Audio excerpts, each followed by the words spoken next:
Et si vous pouviez prédire quasiment à chaque fois les plus hauts et les plus bas des jours suivants? Nous allons parler aujourd'hui du CBDR, le Central Bank Dealer Range. Alors sur ce graphique, rien de surprenant au premier abord. On remarque que celui-ci est assez chargé.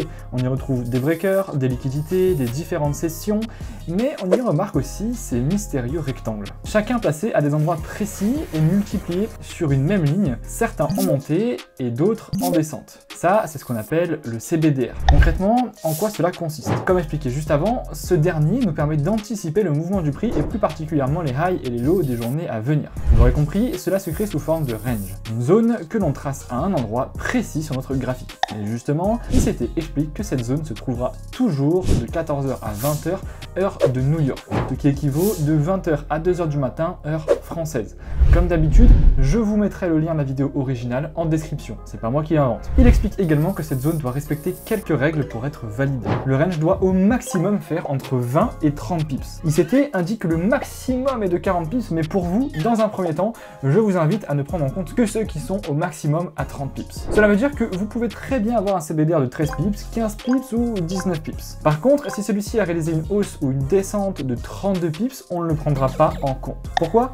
Car le range est trop large et le marché pourrait continuer sa route sans même prendre en compte le CBDR. Alors, nous nous arrêterons à 30 pips. Ensuite, ICT indique qu'il y a plusieurs manières de tracer ce range. Il est possible de prendre en compte les mèches et donc de le tracer du plus bas au plus haut du range. Ou bien de ne pas les prendre en compte et de tracer seulement le haut et le bas du range qu'avec le corps des bougies. Et même si certains vous diront que prendre en compte les mèches est meilleur et plus précis, ICT déconseille de le faire et donc d'utiliser la deuxième option, à savoir prendre en compte seulement le corps des bougies. Et pour cause, la raison est tout à fait logique. Beaucoup d'entre vous utilisent des brokers différents et vous n'êtes pas sans savoir que les variations du marché sont différentes en fonction des brokers que vous utilisez. Par conséquent, une mèche qui mesure 5 pips pour certains peut en mesurer 7 pour d'autres. Et donc, certains prendront en compte le CBDR et d'autres non.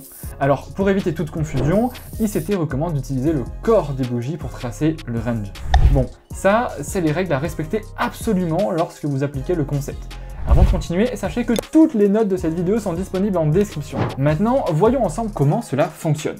C'est vrai, vous savez comment et où placer votre range. Mais rappelez-vous, sur le graphe que je vous ai présenté au début de la vidéo, le range a été multiplié plusieurs fois. En fait, on parle ici des Standard Deviation, STD, ou d'écart type en français. Concrètement, cela sert à mesurer la dispersion et la variation d'un actif à partir d'une valeur moyenne.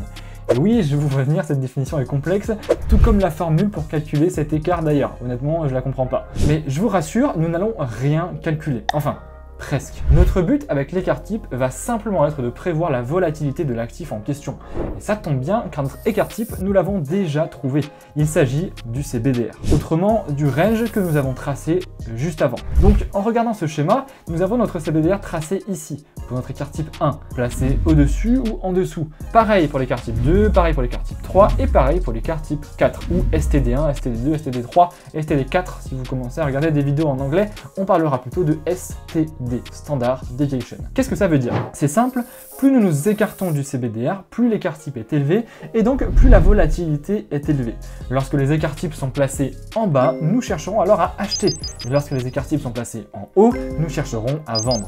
Si l'on reporte ça sur notre graphique, ça donne quoi? Nous avons notre CBDR qui définit donc notre écart type. Il ne reste plus qu'à appliquer le CBDR et à venir le placer au-dessus ou en dessous pour créer le premier écart type en fonction du biais du marché. Si le biais du marché est plutôt baissier, alors on le place en haut. Et si le biais du marché est plutôt haussier, on le place en bas. Dans notre cas, le marché est plutôt haussier ici. Donc on va placer notre écart type en bas, ce qui va nous permettre de trouver le plus bas potentiel du marché du jour actuel ou suivant. Comme on le voit ici par exemple, le premier écart type ne suffit pas, on ne revient pas pile dedans, cela veut dire qu'il est revenu dans l'écart type numéro 2. Et si l'on regarde, le marché crée donc le plus haut de la journée en revenant pile dans l'écart type numéro 2. Nous avons bien respecté toutes les règles, le CBDR compte bien maximum 30 pips, nous l'avons tracé de 20h à 2h du matin, j'ai bien pris en compte uniquement le corps des bougies. Sachez qu'il nous faut au minimum 20 heures de travail chaque semaine pour sortir une seule petite vidéo comme celle-ci. Alors abonnez-vous pour que l'algorithme remarque le travail et vous propose automatiquement les prochaines vidéos. Alors attention,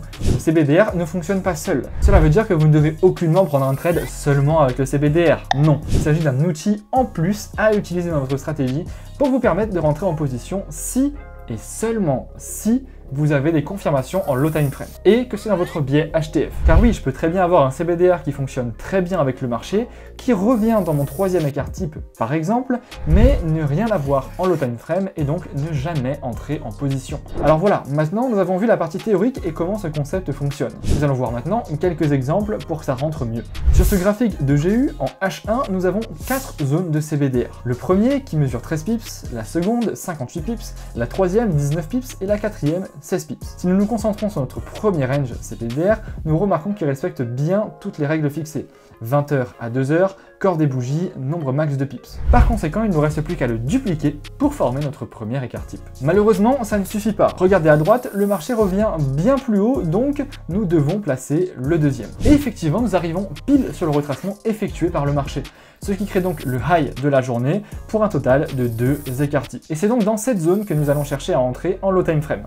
S'il n'y a pas d'entrée, ce n'est pas grave, on attend et on passe au suivant. En parlant du suivant, regardons celui de 58 pips. Est-ce que nous devons le prendre en compte? Non, nos règles sont claires, il est beaucoup trop grand. Il fait plus de 30 pips, donc nous ne le prenons pas en compte. On laisse donc le marché poursuivre sa route et nous attendons une autre opportunité. Le CBDR suivant, lui, est bon. Il mesure 19 pips et rentre bien dans nos règles.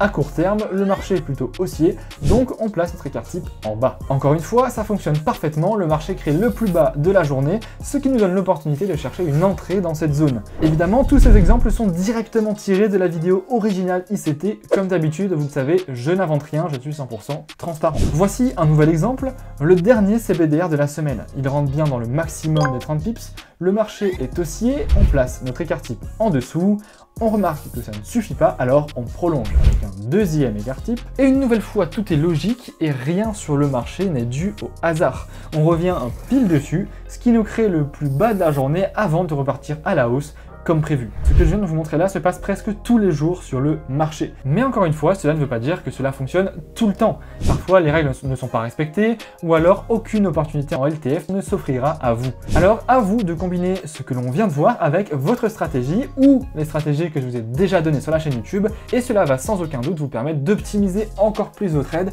de rentrer moins souvent en position et donc de prendre moins de risques et donc de gagner plus. Toutes les notes PDF de cette vidéo sont disponibles en description et surtout, n'oubliez pas de cliquer sur le bouton s'abonner.